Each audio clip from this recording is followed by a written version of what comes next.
He'd always managed a few lines about the groundbreaking work he was engaged in. Pompous and peculiar, Willi thought, though he couldn't say he knew the fellow well, despite their long mutual acquaintance with Fritz.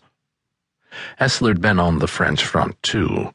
After the war, he'd gone from wearing a standard black patch over the eye he'd lost at Verdun to a sterling silver plate fastened on with leather straps, polished so brightly that when you spoke to him, you couldn't help noticing the strange reflection always shining back at you, of yourself.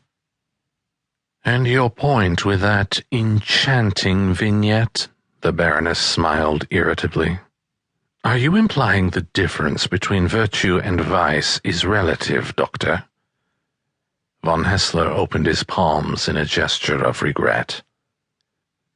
Just then, Willi spotted Vicky across the table, eyeing him from beneath her brown fringe of bangs. Dear Lord, he thought, busted in mid-yawn. When she'd cocked her head, as if to inquire if he was okay, he felt a pang of guilt. Generally, he told her all about his latest cases, but not this time. When it came to children, she got too upset. So he telegraphed her a reassuring wink and returned his attention to the party. Of all those on hand to celebrate Fritz's birthday, Willi wanted to be here even less than the Baroness, he was sure. Not that he didn't love Fritz. He'd do anything for his old army pal, even attend this vacuous review on a work night. But Fritz was an aristocrat, and as glad as Willi was to know him, their friendship was a historical fluke. Willi accepted it as such. It wasn't Fritz, but his choice of entertainment, this insidious melange of sugar and excrement that was getting under Willi's skin. And not because he was law enforcement either. No law forbid raunchy burlesque to benefit a foundling hospital. It just rubbed him the wrong way. After all he'd seen this morning. A night of flooding rain had turned up a real horror show half an hour east of here, out in industrial Lichtenberg. At the bottom of a construction pit, a burlap sack was regurgitated, apparently, by a massive backup in the sewer system. By the time he'd arrived, a score of people must have been staring at the spilled contents. Truly a spectacle.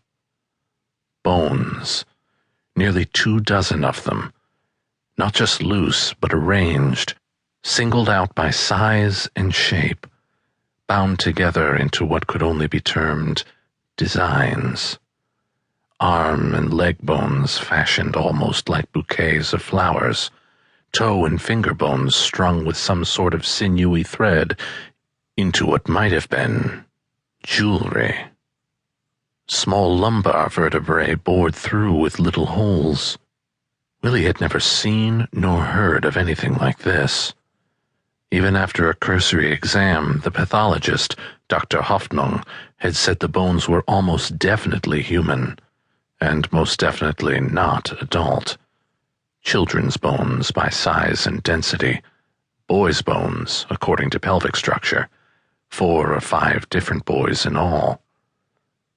Willi squirmed in his seat. As the school mistress and her students bowed to a storm of applause, ending a skit titled Lessons Well Learned, his hands clapped along mechanically. 3 years on the Western Front, 7 in Kripo, Berlin's diligent Kriminalpolizei. No one could say he hadn't seen his fair share of lunacy. But bone art? Next on hand to support the lost children of Berlin, the conferencier's voice rang through the theater. The best-looking, best-drilled ladies in town.